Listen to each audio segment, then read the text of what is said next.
Attention mga SSS pensioners, narito na ang inyong official schedule crediting para sa inyong pensyon ngayong buwan ng February 2025. Alamin, may pagbabago na ba?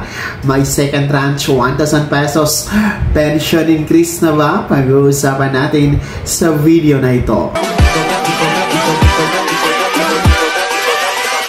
Hold up.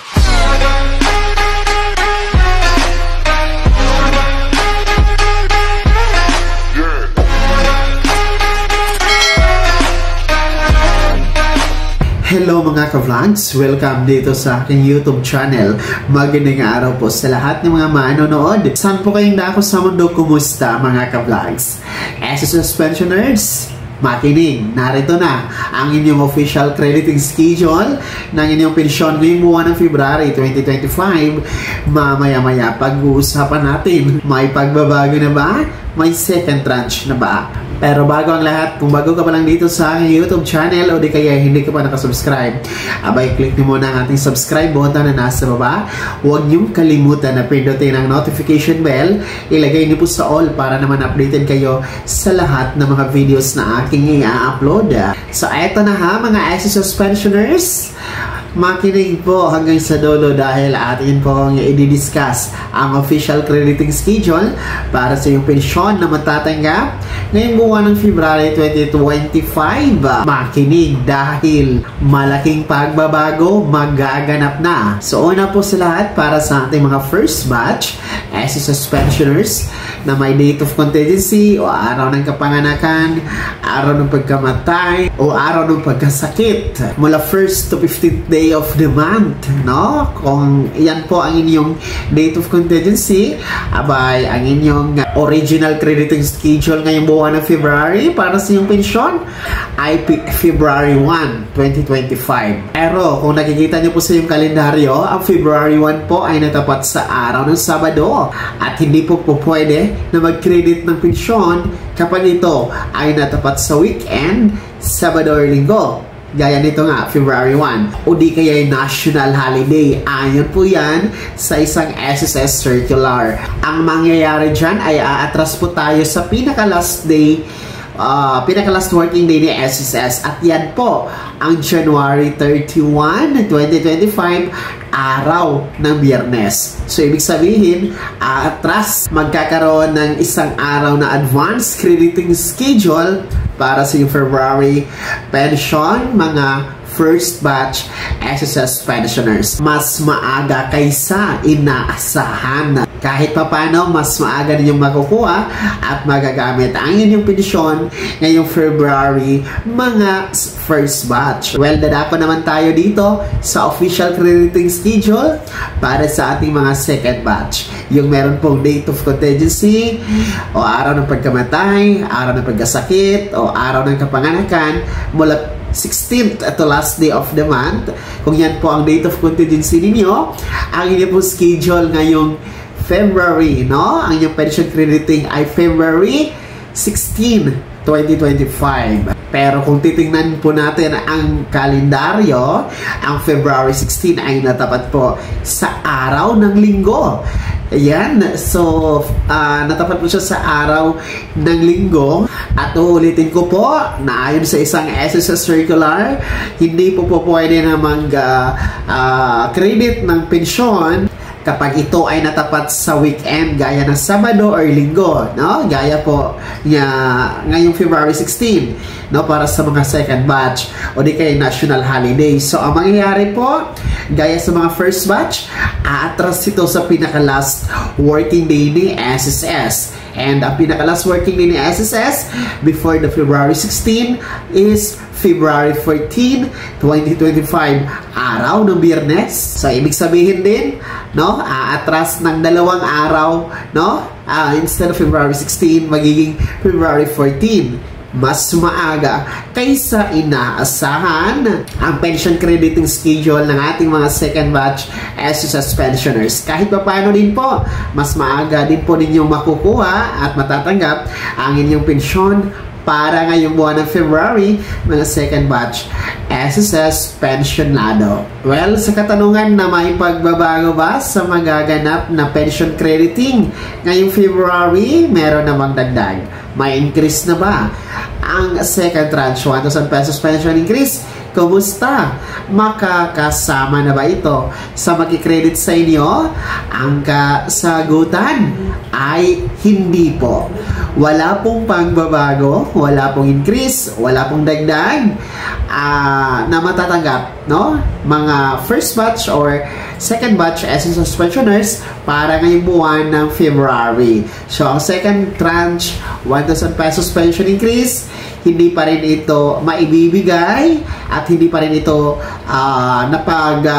bibigyan ng pansin or prioridad ng ating SSS ngayon, no? Sa katunayan yan, sa nagdaang statement ng ating bagong SSS President na si Mr. Joseph Declaro ay kanya pong binigyang diin na ang pagbibigay ng second tranche 1,000 pesos pension increase ay magbibigay ng banta sa buhay ng SSS. Narito, panoorin muna natin. During the last administration, nagbigay ng increase ng 1,000 pesos the former president. And ang impact nito sa fund life ng SSS, biglang naging up to 2032 na lang at that stage. So, 14 years na lang ho ang buhay ng fund life ng SSS.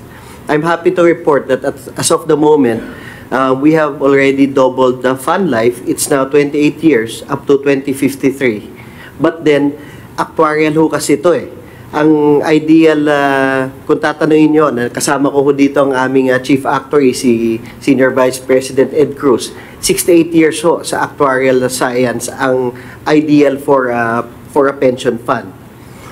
And the reason why meron tayong tinatawag na fund life is because defined ho ang benefit ng SSS.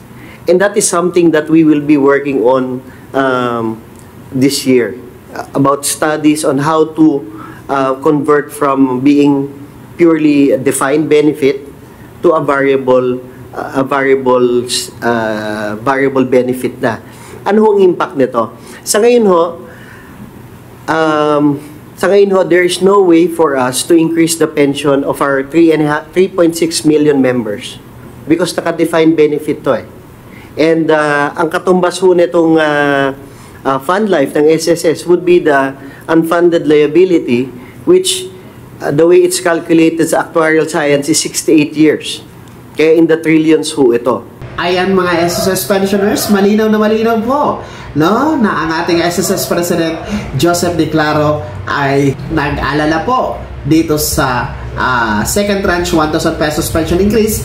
Kung ito ay ipipilit, ay baka di umano ay mababawasan ang buhay ng SSS. Kaya nga po, sa ngayon, effective noong January 1, 2025, ay pinapatupad po ang contribution increase, which is 1% po. Ang tinaas, no, from 14%, naging 15% na po ito para sa ating mga employed SSS members. Para po ito madagdagan, mapahaba, mapalawig ang buhay ng SSS na instead of hanggang 2032 ay magiging 2053 na po ito.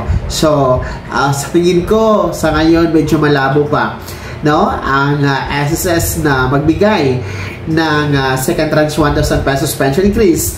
Let's see po, tingnan natin sa mga susunod na buwan kung magbabago po ba ang status dito sa second tranche. Sana naman ibigay na ito, no, sa mga pensionado ni SSS at tulungan sana ng ating gobyerno, ng ating national government, no, ang SSS na mapunduhan itong nasabing second tranche 1,000 pesos pension increase. Ayan ha, ulitin ko mga SSS pensioners, ang inyo pong official pension crediting schedule ngayong buwan ng February 2025 para sa mga first batch.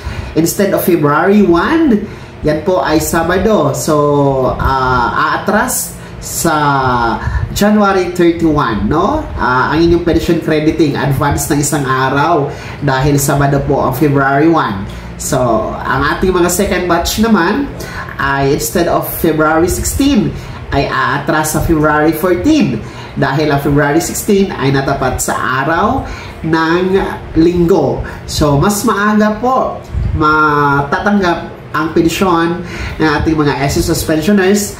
Lahat kayo, second batch, first batch, mas maaga kaysa inaasahan na makikredit sa inyong ATM card ang inyong pensyon para ngayong buwan ng February 2025. Uulitin ko din, walang pagbabago, walang increase, walang dagdag. Wala pang second tranche, 1,000 pesos pension increase. Kaya naman mga SSS pensioners, ano po ang komento at ano po ang reaction ninyo sa balitang ito? Kayo ba ay nasisiyahan na mas maaga ninyong matatanggap ang inyong pensyon ngayong February 2025? I-comment nyo na sa comment section na nasa baba. Pakilakip ng mong pangalan at kung taga saan kayo. Bago ako magtapos sa video na to, kung gusto nyo pong sumuporta sa aking YouTube channel, maaari nyo pong i-click ang ating super thanks button na nasa baba. Sa mga gusto maging miyembro, pwede po. I-click nyo po ang ating join button. Maraming perks dyan mga ka-vlogs. Be my member now. Sana'y naging gabay ang video na to kahit paano na pag-uusapan natin ang mga mahahalagang bagay-bagay na may kinalaman sa pagiging miyembro, benepisyaryo at pensyonado sa SSS. Kung hindi ka pa nakasubscribe dito sa aking YouTube channel, maaari nyo nang i-click ang ating subscribe button na nasa baba. Huwag nyo kalimutan na pindutin ang notification bell. Ilagay nyo po sa all para naman updated kayo sa lahat ng mga videos na aking i-upload. Maaari nyo rin i-like ang video na to at kung meron ka pa mga katanungan, maaari nyo i-komento sa comment section na nasa baba. Paki-follow na din po ang aking official Facebook page na nasa screen nyo. Muli po, ako si Daniel Timpawan na nagsasabing dito sa aking YouTube channel, Pawang Katotohanan at lahat totoo lamang.